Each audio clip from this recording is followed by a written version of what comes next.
Hello friends, welcome back to my YouTube channel. মই অনুৰাগ শৰ্মা আপোনালোক সকলোকে পুনৰবাৰ স্বাগতম জনাইছো মোৰ YouTube চেনেলটোলৈ। আজি মই আপোনালোকৰ সন্মুখত এটা নতুন ভিডিঅলৈ উপস্থিত হৈছো আৰু আজিৰ ভিডিঅ'ত মই আপোনালোকৰ সৈতে শ্বেয়াৰ কৰিম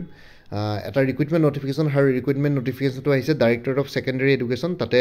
1526 টা পোষ্ট গ্ৰেজুৱেট টিচাৰৰ ভ্যাকেন্সিজ ওলাইছে ইন ডিফাৰেন্ট গভৰ্নমেন্ট আৰু provincialise secondary education under the secondary education department government of Assam ঠিক আছে ইন্টাৰেষ্ট আৰু এলিজিবল ক্যান্ডিডেটস সকলে এপ্লাই কৰিব পাৰিব এতিয়ালৈকে মেবি এপ্লিকেশনৰ লিংক খুলি দিয়াই নাই তো জাস্ট মই আপোনালোকক ওপৰাপৰিকে দেখুৱাইছো তাৰপিছত নেক্সটটো হ'ল আসাম হাই স্কুল টিচাৰ ৰিক্ৰুটমেন্ট 2024 7454 টা পোষ্ট ওলাইছে হাই স্কুল টিচাৰ ৰিক্ৰুটমেন্টত তো টোটাল 7454 টা graduate teacher arts science Hindi আৰু সংস্কৃত ভ্যাকেন্সি ওলাইছে ইন ডিফাৰেন্ট গভৰ্নমেন্ট আৰু provincialise secondary school under the secondary education department government of Assam তাৰপিছত DELP UP টিচাৰ ৰিক্ৰুটমেন্ট 2024 তো ইয়াতে ডাইৰেক্টৰ অফ এলিমেন্টাৰী এডুকেশনৰ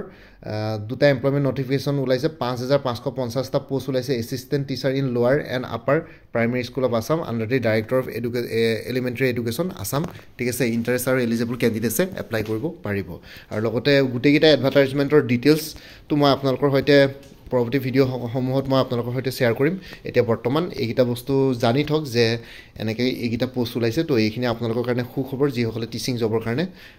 ওয়েট কৰি আছিল তো বাকি নেক্সট ভিডিঅ' গিটাত মই আপোনালোকৰ এইখিনিৰ ওপৰত ডিটেইলছ ডিসকাস কৰিম তো ইমানে আছিল মই এইখিনি জনাবৰ কাৰণে ভিডিঅ'টো বনালো মোৰ ভিডিঅ'ছবোৰ চাই যদি ভাল পায় মোৰ চেনেলটো সাবস্ক্ৰাইব কৰি ল'ব আৰু লগতে আপোনালোকৰ যিমানখিনি ফেমিলি ফ্ৰেণ্ডছ ৰিলেটিভছ আৰু চিনাকি এক্সপেৰিয়েন্স আছে তেওঁলোকৰ লগত মোৰ চেনেলটো শ্বেয়াৰ কৰিব লগতে কমেন্ট সেকশনত জনাব কিবা যদি কোৱেশ্চন থাকে ডাউট থাকে মই নিশ্চয় আপোনালোকৰ কোৱেশ্চনছ আৰু ডাউটছবিলাকৰ ৰিপ্লাই দিবলৈ চেষ্টা কৰিম বাকি আজিৰ ভিডিঅ'টো ইমানতে সমাপ্ত কৰি আপোনালোক সকলোৰ পৰা বিদায় দিলোঁ কাইলৈ পুনৰ এটা নতুন ভিডিঅ'লৈ আপোনালোকৰ সন্মুখত উপস্থিত হ'ম তেওঁলোকে ভালকৈ প্ৰিপাৰেশ্যন কৰি ৰাখক সকলোৱে অল দি বেষ্ট থাকিলে bye take care friends Bharat মাতা কি জয় জয় আই অসম